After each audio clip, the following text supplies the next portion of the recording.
Hey folks, Brian King here. Something I've seen in a couple conversation threads, including this morning, is this idea that somebody can outgrow their autism or outgrow their ADHD. And the justification behind this is because people see improvement in people. Well, so what? I was an awkward kid socially when I was younger, very, very awkward, very shy, always making mistakes. And yet as an adult, I am much more socially savvy. I'm seen as a specialist, expert, if you will, by many. I'm often sought out to give trainings to schools and parents on how to help their kids be more effective socially. What does that mean? That means I've learned things over time. I've developed new skills. And those are on top of the underlying challenges.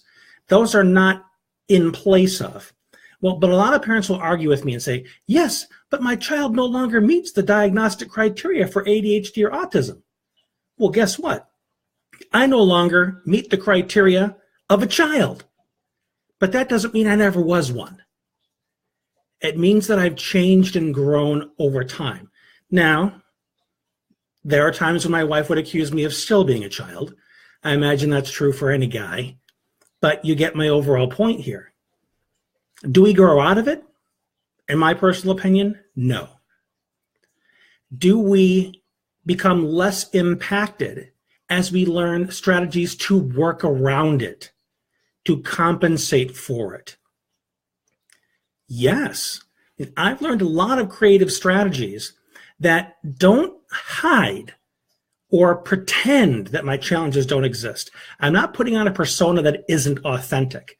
What I'm doing is using my brain in a different way to engage the world. Case in point, I am highly auditory. So what I can't pick up through nonverbal communication, and trust me, I miss a lot of it, I've learned to ask very specific questions to compel the other person to tell me how they feel, what they're thinking, so I don't have to try and read what their body's telling me. See, that's much more effective for me than trying to memorize some kind of obscure chart with 50 or 60 different expressions on it that I'm supposed to memorize and categorize with my shitty working memory and try and remember in the moment while somebody's talking to me to try and hear their words and figure out how are they feeling. You see what I'm getting at? A lot of those social skills trainings are really not suited and are really not beneficial. They're frustrating. They're barking up the wrong tree, okay? But that's another subject. The overall point here is people grow, people change, people improve, but that doesn't change the underlying reality of how their brain works. I mean, even Temple Grandin says, I'm a lot less autistic than I used to be, probably much more the Asperger's range, but she's still autistic. Now, I still have a lot about me that's considered Aspergian. Just ask my wife. And people who spend a lot of time with me, I can be very quirky and very eccentric, and so what? That's how I'm wired. But the truth is, just because a criteria that was put together by a bunch of people that don't have this challenge in a very closed room without any input from the outside world, DSM-5 anyone, just because that criteria isn't met, doesn't mean you are no longer the person in any way, shape, or form that you started out as. It's a very big injustice to the individual to tell them that they've been cured, they've grown out of something, because let me tell you a truth. These people still have some remaining quirks, some remaining social awkwardness. And when that stuff shows up, a lot of these kids may feel ashamed of themselves because the rest of the world is celebrating how cured they are or how typical they are. And they feel like a failure when they see a lot of these old traits begin to surface. That is a horrible way to have to live, to pretend that these differences don't exist anymore because you're no longer that person. You're no longer fitting the criteria. Are you getting what I'm saying with this? Who we are, who we start out as. Now, I can still see shreds of the younger Brian in me. I still see the child in my 20-year-old son.